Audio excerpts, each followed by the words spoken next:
Yeah, I mean, the plan of the race was, pretty simple. Just get on the lights, get behind Mario, and just, follow through and just, give it a little more bite at the end of the race. I kind of thought the lights were broken for a while. I was like, where are they? Like, I'm so confused. And then, they kind of come up like halfway through the race. I'm like, oh, we've just been like pounding it, I guess.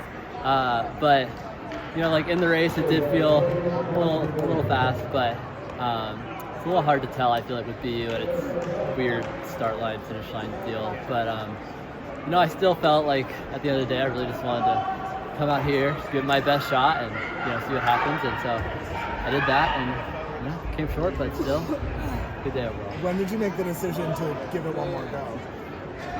This kind of recent. It was, I think we were both like, after Yako broke it, I was more like, it is what it is, and that's it.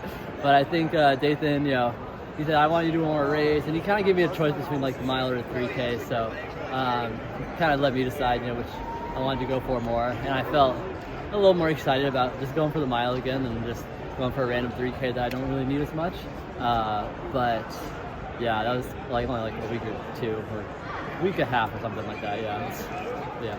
Now that obviously Jacob is calling you out in his Instagram caption and everything. Do you feel like there's a friendly rivalry, a not so friendly rivalry? Like, how do you sort of conceptualize your kind of back and forth?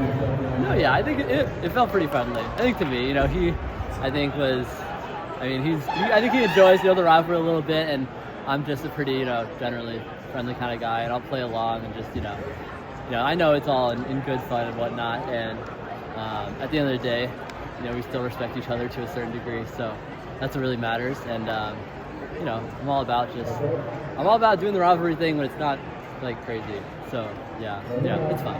Hoping they can lock him in for one of these Grand Slam meets. I'm sure they will. I mean, at least maybe like for one of the 3K, 5Ks or something. But we'll see. Coming over to America to race isn't always the most fun, easy thing. I know whenever I go to Europe to race, I need like a lot of days before I'm feeling good. So we'll see. But I'd love to have him at one of them. Yeah. What were the lights supposed to be set at, and was there an issue? Because I was talking to Mark Coogan. He said he thinks there might have been an issue in the women's race with them being set to like the 1600 pace instead of mile. So do you know anything about that? I don't yet. I haven't talked to Dathan or something about it yet. I'm sure he knows. But he told me that, like basically the front of the lights was like 345 or 344 high or something. Even? I think so, yeah. Okay. And then the back of the lights I thought were supposed to be like 346. But it felt like I was close to the back of the lights, and I ran like 347. So, I'm not really sure exactly what happened. It would have been a real bummer if I was with the lights and I still didn't get it. That would have really sucked. Yeah. But, at the end of the day, I wasn't really feeling it that last 200. So, it is what it is. Yeah. Did you think you went out a little too quick, or what did you feel about the pacing? It felt like a little quick, but, I think with the pacing and stuff, I'm just like, I'm sure they know what they're doing. Everyone seems to say, like, you're doing good, like, we were going around, so I was feeling, like, generally pretty good about it, but I think definitely, like, once, like, the lights kind of caught up and then Mario pulled off, I was definitely feeling, like, a little more tired. Did you feel any added pressure today? I feel like in the past when you've broken records, it's never really been publicly announced, but going into this one, everyone was here to watch you, take a crack at the world record. Yeah. Any other pressure today? There's definitely a little more involved, I think, because when you come to BU, you're here to run fast, you're here to run a record, you're here to do something. So I think coming into this kind of with that expectation feels a little different, and not quite as fun as when you're just here to race and run well and then just see what the time comes after that. But it's still worth a shot, I'd say, and still very fun to kind of go out and at least give it a shot no matter what. So the last few years you've hit the indoor season pretty hard, and then you've kind of been able to build back up a little bit, have like maybe a low-key outdoor race and then get into Diamond League. This year it's a lot closer. You got this Grand Slam meet in a month from now. So how does your training look different with that new challenge? Yeah, we haven't looked that far ahead, or at least I haven't looked that far ahead with my training. I'm sure Dathan has a good idea. He did say things were going to be a little different than they are in years past, just so you know. I can come up to this first Grand Slam and still be fast and competitive and do well. But I'm sure this is going to involve hopefully still like staying like very consistent the whole year, but you know, still being able to take things out quite fast in early April.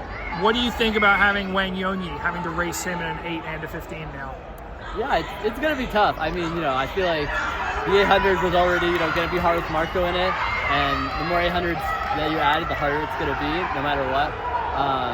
But at the same time, it's like, if I'm going to be doing 800s, I want to be doing them with guys who are very good at the 800. I think that's going to make it really, really exciting. And, you know, I think those guys are going to come back and be great in the 15 as well. So it's going to be competitive. It's going to be fun. It's just going to be racing.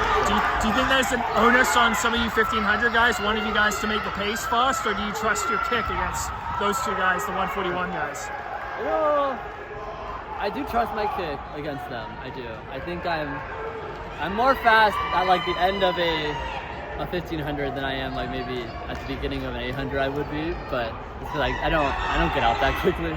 But you know, I think I wouldn't want it to go too slow just for like the hustle and bustle reasons, but you know, we'll see. We'll talk about each race as it comes, and just I think after this first one especially, we'll kind of have a good idea of how it may play out in the future. So Maybe you're gonna get a little FOMO from World Indoors, and like knowing you're so fit now, like is there a little bit of sort of a second thought to about like skipping out on that opportunity? no, I think this is still good because it still gives me like the kind of at least a little bit of a lull before I kind of build up again for outdoor, which I do think I need somewhat.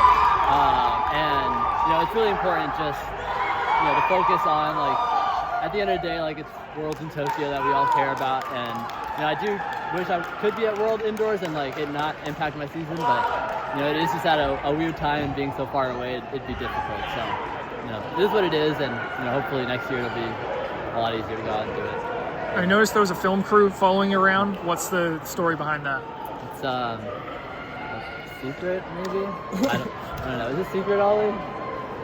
I'm gonna say yes. Don't answer that. Yes, we're gonna say secret filming thing. Yeah. Okay. Do you get Final Cut, because there was some, you know, you're throwing up a little bit there, and I noticed that. I